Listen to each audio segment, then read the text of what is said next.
Ken, Ryan, thank you so much for sitting down with me today. I don't really know how to start about how excited I am about what we've partnered together to do, okay? I kind of want to walk back just a little bit and talk about kind of how we met. I was lost when I was walking through just an expo show, not unlike where we're sitting now.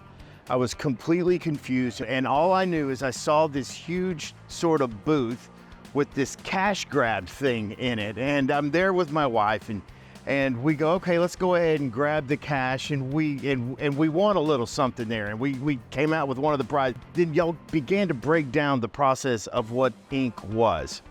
And I want y'all to know that that was a catalytic moment in my life. Like, it really changed sort of how I began to look at things, because I was so frustrated with the process of getting paid that it lit a fuse to make me realize I am not sequestered to how we've always done it in the past. And I think when you come in to an industry and you're, for lack of a better term, a disruptor, do you know what I mean? Sure. And start changing how things are. For example, Ken, you were an IA and then you were a PA. Yeah. That's a very similar path that I had. And you guys were the first two people that I talked to. And so give me just a little bit, when you guys started iink, I mean, what was some of the pains that you had as one of the first customers? Sure. Well, I mean, obviously we were fortunate at iink because we did have a PA firm to play the role of guinea pig, right? Because we could screw up something with my PA firm, and we understood what we were trying to do, right? The biggest pain point we had was just we're spending about $850 a week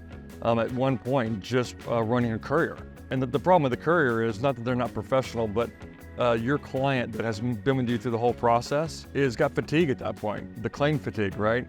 They definitely want the process to be complete. They want to get back to their normal lives. And now they're meeting some guy they've never even heard of as part of your team to then sign over a check, right? Right. And just the logistics around it, the visuals around it are bad. It seems like it's unsecure. Yeah, you're meeting in a Walmart parking lot or a bank teller parking lot. You got to cover all the exits if you're at a bank. That's the problem. Cover all the exits. You have to keep them inside. Right, yeah. But no, just all of those type of things were big issues for my little company at the time. And that's one thing Ryan and I've always set out to do, was to fix the problem. And I think many times before we had opportunities to deviate from that mission or that goal, and we've always steadfast in that. We have a lot of great people on our team at iink, and we're growing quickly. We are adding massive COG players to our system and to our program. Sure. That are going to help us be super successful. But Ryan and I are there more so than anything else to make sure we stay on point and stay on vision. And Ryan, you were a contractor. That's where you were kind of working prior to the iink days, and you were a roofer, is that right? Yeah, that's right. We were doing roofing in Florida, where there's quite a few insurance claims, and so having to chase around these checks to get paid was just a nightmare. I would spend hours and hours of my time just driving just to go pick up the check, because that's when I got paid. We felt this was ridiculous back in 2016. Here we are, 2023. I think one of the other interesting things about this industry is because it's constantly evolving, it's constantly growing, and sometimes, you know, you get caught up trying to figure out what to do always, right? And so we're here to help folks just navigate the very difficult and administrative process of just simply getting paid. And when there are so many other aspects of this industry that you need to stay on top of, I think it's a continual learning experience for everybody. Well, let me just say, when I realized that, look, there's this process that I could put into place, and I realized that there's probably other places that I could apply the same sort of disruption in everything that I do. You know what I mean? And I realized that we, the people that are running these payments, the people that are doing these things, are going with the process that exists now.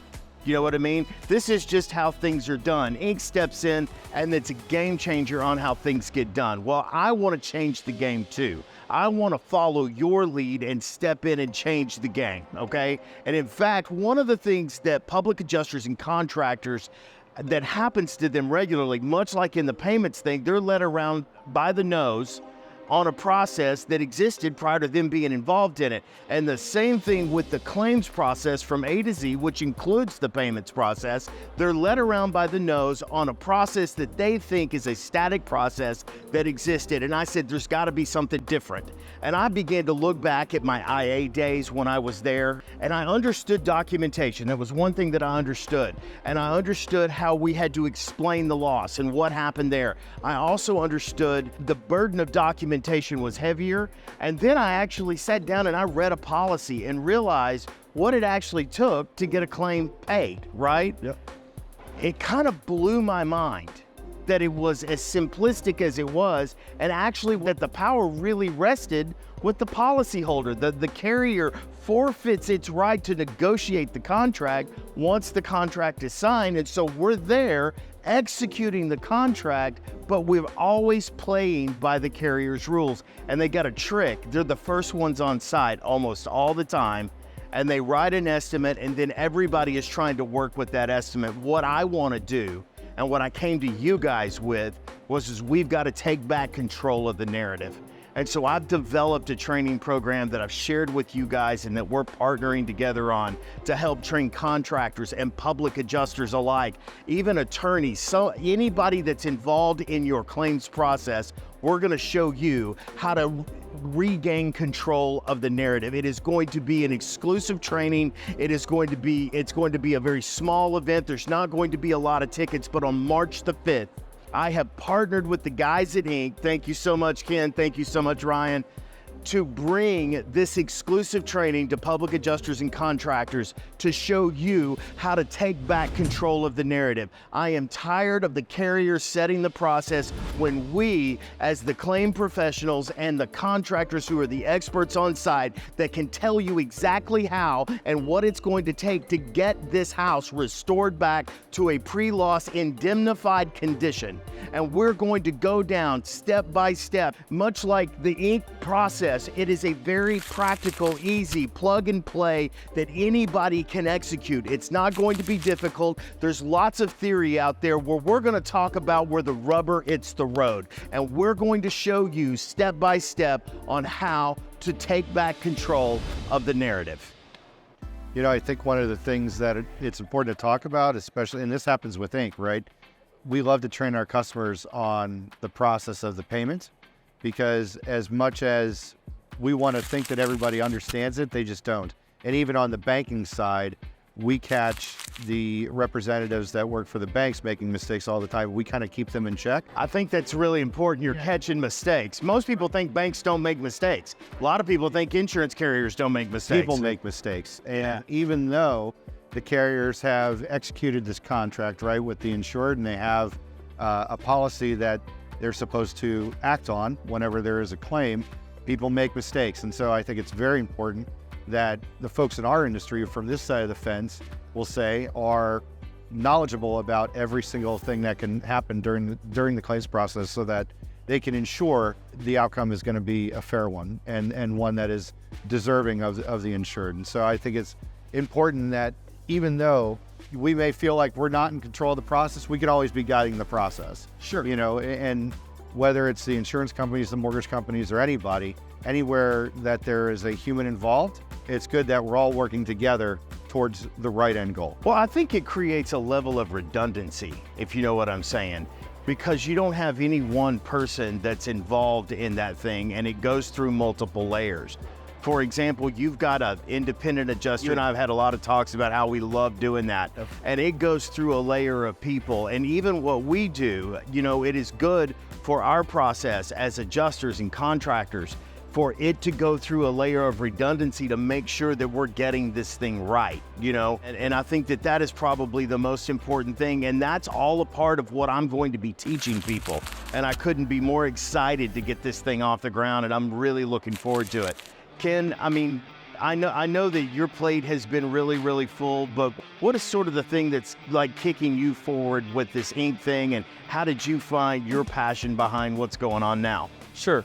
I mean, obviously fixing the problem is motivation enough, but we've been fortunate. People have always invested in us. They've invested their time, their resources. Obviously, we're BC backed, so having that support through multiple rounds of funding has always been something that pushed us forward. Every time we thought we were getting stagnant or slowing down in our build or process, somebody came up to us and said what a great job we were doing, and they believed in our mission, right? And I think having validation from the industry definitely propels you forward. You know, we were at FAPIA 3 weeks ago, and I couldn't imagine how many public adjusters would come up to us and say, man, we've used you for 1.5 years, or we've used you for 2 years, or I moved from this firm and I started my own firm and I took iink with me. I know one thing we're working on internally is to find those down legs. You know, if Jeremy started with us and then you brought your contractor, Right. like, you know, how many down legs does it go, right? Right. And so, yeah, that's been a really Maybe a your really business fun. model needs to move more to a referral network marketing kind of thing. Well, I mean, we definitely have experience in that world, and we're working on affiliation programs, which we've talked with you, enterprise level stuff. Yes. For me, Jeremy, it's just that. It's just the validation is, and the motion of propelling it forward is just based on the wave of adoption, right? And then just believing in it. But I think for us, the problem was so big. Everybody wants it so bad. The first adopters that we had, we were dealing with an inaccurate process, more than likely, and we struggled some, but they stuck with us in the beginning, right? And they felt like we were the guys to get it done. And that's the motivation, right? Right. And so now we're getting that validation back. Our platform is changing, you know, weekly, and it's just getting much stronger. And I think through tech in our industry, controlling that narrative that you're discussing can be done much tighter, right? Because now you're getting multiple technologically based products where software, you're able to build your vertical stack internally, right? By plugging and playing a bunch of different data points in. And having strong data and control around that information. Well, I mean, everything in the fintech world moves really quickly. Like what was cool yesterday is not going to be what's cool tomorrow. Sure. You know, and so those things change really quickly, especially anything in the digital age, you know?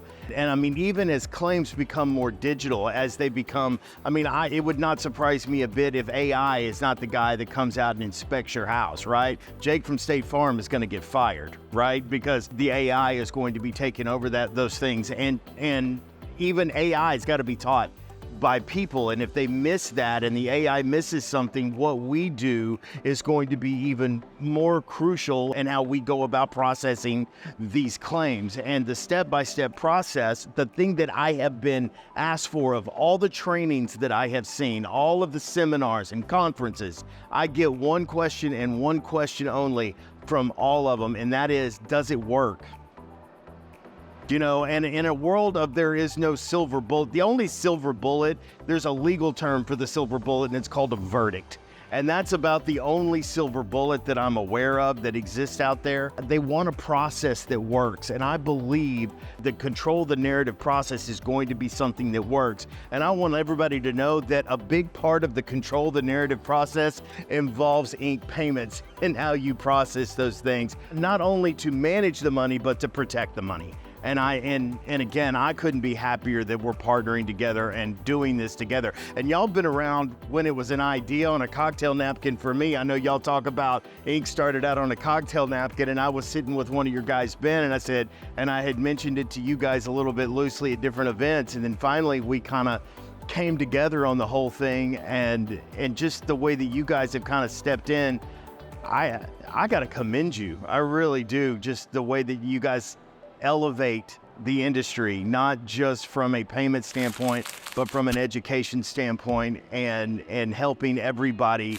really cement themselves into a solid business model. It's absolutely great.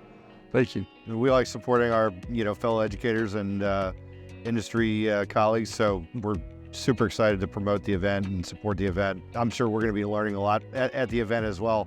There's always something new to learn, but we know that you're a wealth of knowledge, Jeremy. We feel that everybody needs to understand what you know and learn how to control the narrative a little bit better. So we're excited for the event March 5th.